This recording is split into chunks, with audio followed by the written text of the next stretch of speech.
How would you pronounce the title of this cartoon? I can't work out if it's meant to be Odor-Able or Odor-Able.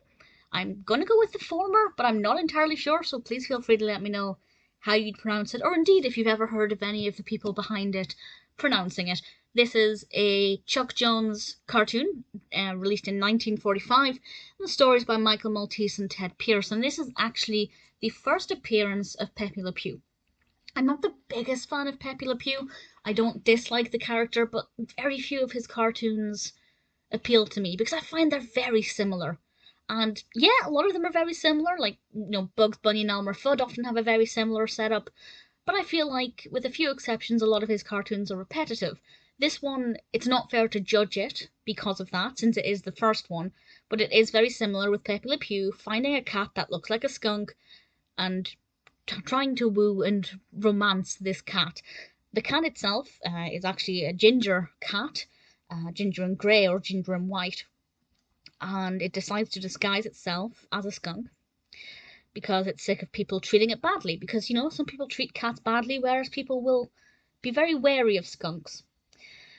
And when it's disguised as a skunk, I have to say it looks pretty great, pretty convincing. I can understand why Pepe le Pew would suddenly have eyes for this cat, or skunk.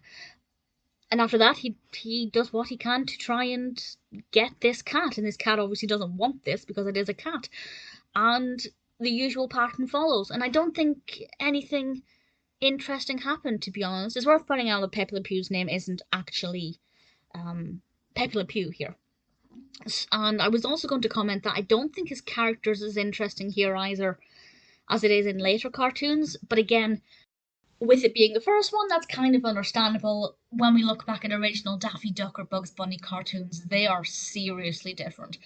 So that's fine. I think it's actually stronger than, say, the first Bugs Bunny or the first Daffy Duck. I think it's a stronger character development.